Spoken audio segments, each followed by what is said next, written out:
Baik, terima kasih pemirsa. Anda masih bersama kami Daman Saku yang mengangkat tema yang sangat menarik sekali berkaitan dengan la taghdab, jangan marah. Dan alhamdulillah telah terkumpul beberapa pertanyaan sekaligus juga di Instagram cukup banyak pertanyaan kita ini karena memang di tahun-tahun ini kita banyak dibikin marah ya dengan suasana ujian-ujian yang buat kita marah, tetapi ternyata Islam memberikan solusi yang jelas bagaimanakah sesungguhnya kita memanajemen kemarahan. Kalau orang barat mengatakan anger management katanya. Baik, terima kasih Bapak-bapak yang sudah mengirimkan pertanyaan. Yang pertama kami persilakan kepada Bapak Haji Suwardi. Silakan. Bismillahirrahmanirrahim. Assalamualaikum warahmatullahi wabarakatuh. Nama saya Suwardi dari Jamaah Masjid Al-Kausar. Ustadz, saya ingin mengajukan beberapa pertanyaan, yaitu terkait dengan kemarahan. Yang pertama, kemarahan itu adalah merupakan suatu energi ya. Energi yang harus dikelola sehingga menghasilkan sesuatu hal yang positif. Nah, bagaimana cara mengelola kemarahan itu menjadi hal yang positif? Pertama itu. Yang kedua, tentunya memang kita itu manusia biasa diberikan suatu jiwa yang adem, jiwa yang marah. Nah, bagaimana mengatur jiwa yang marah ini, Ustadz? Biar tidak sebentar-bentar marah, tidak sebentar-bentar marah. Karena apalagi sekarang ini memang yang nggak boleh kan marah-marah ya, tapi yang boleh adalah marah. Nah, bagaimana mengidentifikasi marah itu sehingga menghasilkan suatu energi yang positif, Ustaz? Demikian pertanyaan dari saya. Assalamualaikum warahmatullahi wabarakatuh. Waalaikumsalam warahmatullahi wabarakatuh. Silakan Ustadz Jumharudin terlebih dahulu. Bagaimanakah menjawab bahwa kemarahan adalah energi yang harus kita manage. Bagaimanakah memanage kemarahan itu sendiri? Silakan Ustadz. Ya, terima kasih pertanyaan yang sangat luar biasa. Kemarahan itu adalah api.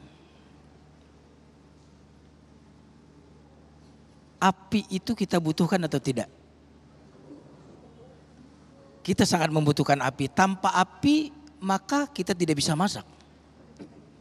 Tidak bisa mendapatkan kehangatan. Tetapi api ini tanpa dikelola dia akan membakar. Dia akan membakar bukan saja kredibilitas kita, dia akan membakar orang lain, bahkan dia akan membakar diri kita.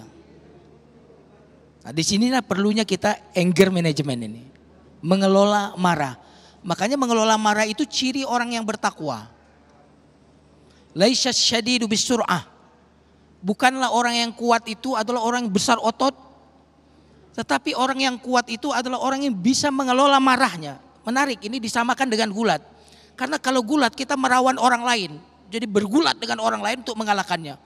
Tetapi ternyata orang yang mampu mengelola marah, dia bergulat dengan dirinya, marahnya luar biasa, kemudian dia gulat dengan kesabarannya, dia gulat dengan keteguhannya, dia gulat dengan pikirannya.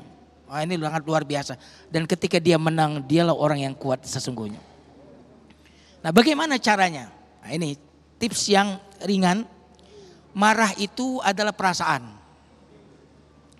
Di dalam diri kita ada juga pikiran. Perasaan, pikiran. Saat kita marah berarti perasaan kita itu yang sedang paling dominan. Pikiran kita, kesadaran kita sedang minimal saat itu. Betul atau tidak nih? Nah, karena itu untuk mengembalikan keseimbangan, maka kita harus menurunkan perasaan itu, kemudian meninggikan pikiran kita. Karena itulah Nabi SAW memberikan petunjuk kepada kita bagaimana cara yang paling gampang. Ini paling gampang, gagal di satu kata ini, gagal mengelola marah. Saya mau kasih tahu rumusnya. Rumusnya ada 3. SPP. Apa? Ingat apa kalau SPP? Itu jadi marah atau enggak marah tuh kalau ingat SPP? Jadi rumus untuk mengendalikan marah itu SPP, saya akan bahas S-nya dulu. Karena kalau tanpa S ini, seluruh cara-cara mengelola marah yang lain tidak akan terjadi. S-nya ini kalau dalam bahasa Inggris atau bahasa Indonesia, stop, diam. Kalau dalam bahasa Arab, sukut. Falyaskut. Diam. Karena biasanya orang yang sedang marah itu pertama, energinya melimpah, betul atau tidak? Kesadarannya menurun, merasa paling benar. Coba 3 kombinasi yang paling menghancurkan. Saya ulang lagi. Kesadarannya menurun, energinya melimpah, dan merasa paling benar. Enggak ada orang marah itu merasa orang lain yang benar, pasti paling benar. Maka 3 kombinasi ini sangat membahayakan kita. Bagaimana caranya agar ini tidak mendominasi? Cara yang pertama, kalau Anda gagal di cara yang pertama, Anda akan gagal dengan cara kedua, ketiga. Apa itu? Diam. Masalahnya inilah yang paling sulit saat kita marah. Apa? Dan insya Allah ketika kita mampu diam. Tips yang kedua, PP. Itu insya Allah akan kita bisa lakukan. Tapi kalau nomor 1 ini nggak bisa kita lakukan, maka sia-sia semua cara untuk mengendalikan marah itu.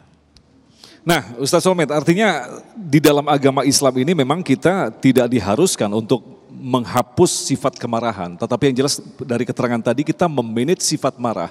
Nah, akhirnya orang bertanya-tanya batasannya seperti apa? Sedangkan ada hadis yang menegaskan bahwa kemarahan itu adalah dari setan.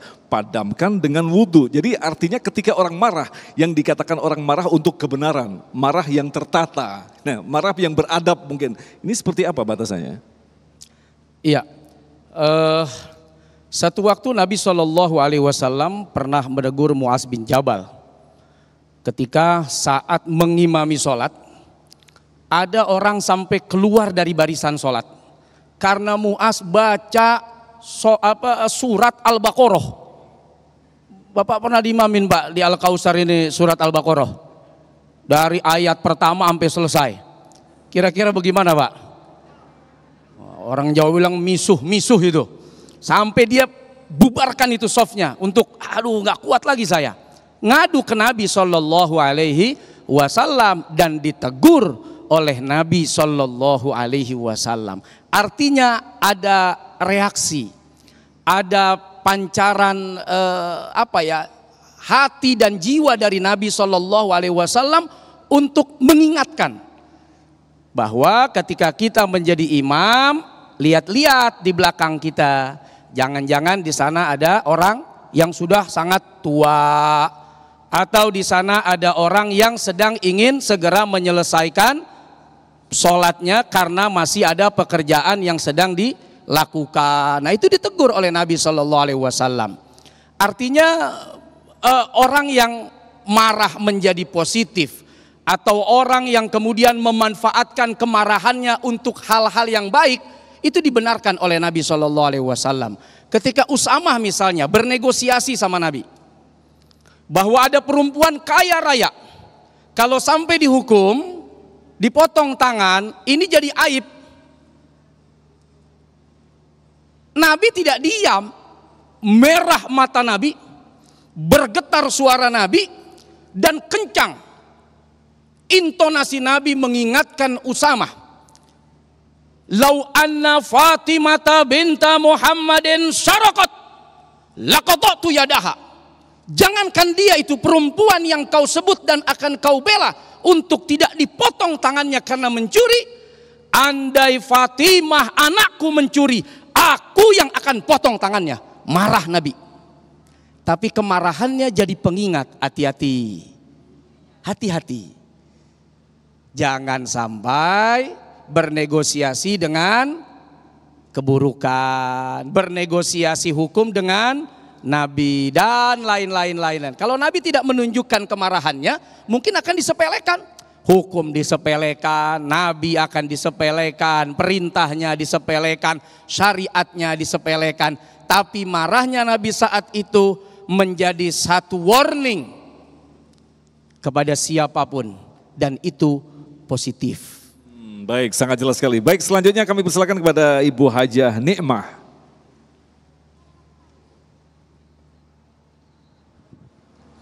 Ibu Hajah Nikmah, mana mic-nya? Tolong bisa di... Ya. langsung ke pertanyaannya, Bunda. Assalamualaikum warahmatullahi wabarakatuh.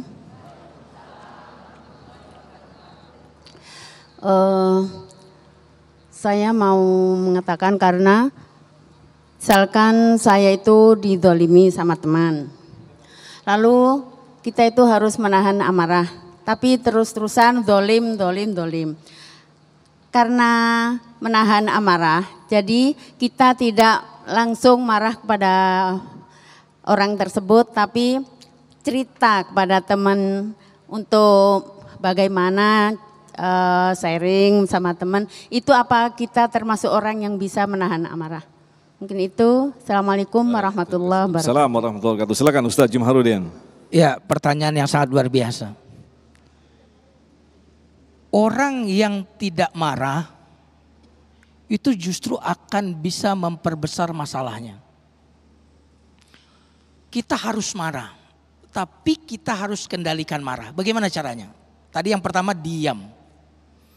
Ketika diam berarti pikiran kita jauh lebih dominan, perasaan marah kita turun. Ketika kembali kepada kesadaran itulah baru kita ngomong, temui orang itu. Tapi jangan di depan orang ya. Temui dia di ruang tertutup, 4 mata.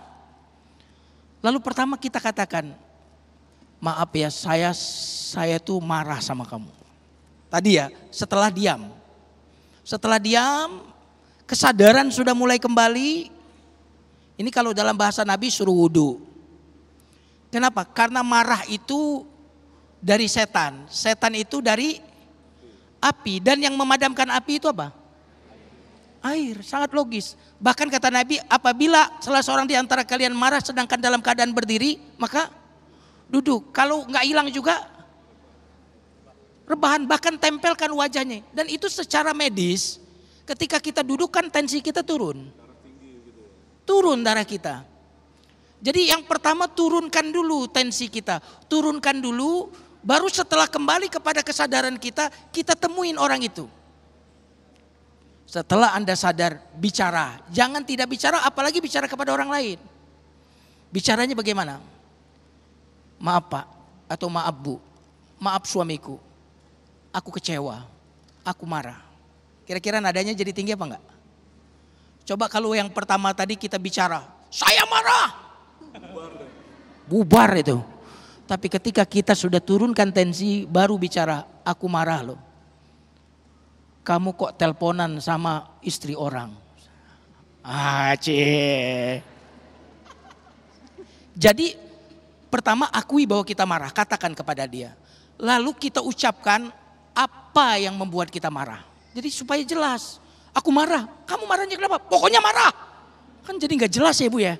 Banyak suami istri jadi ribut kayak gitu. Dia marah tapi gak jelas marahnya apa. Aku marah Mas sama Mas.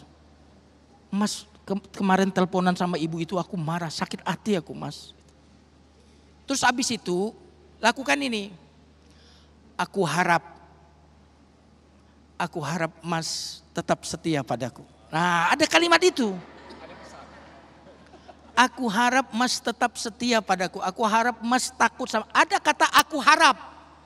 Jangan ketika kita mengakui aku marah sama Mas. Marah kenapa? Pokoknya marah. Pokoknya marah. Terus kemudian kita tidak mengatakan apa yang kita harapkan. Malah kita mengatakan awas ya. Jadi kita harus menjadikan marah ini sebuah solusi. Sebenarnya marah itu ibarat sinyal yang ada di dashboard mobil kita. Kalau dia hidup, ada kurang apa ini? Kurang minyak, kurang bensin. Maka marah itu sebagai informasi ada masalah yang harus segera kita selesaikan. Masya Allah, quotes yang luar biasa sekali. Baik, insya Allah kita akan lanjutkan lagi untuk menjawab pertanyaan berikutnya. Tetaplah bersama kami Damai Saku yang dipersembahkan oleh Sarung Wadimor, tentu sarung kita.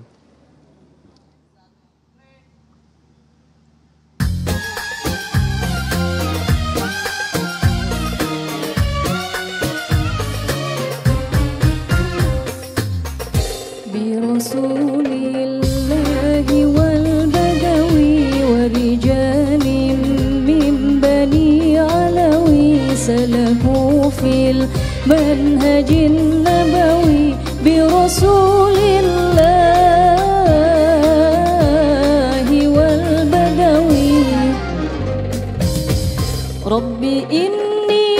قد بدا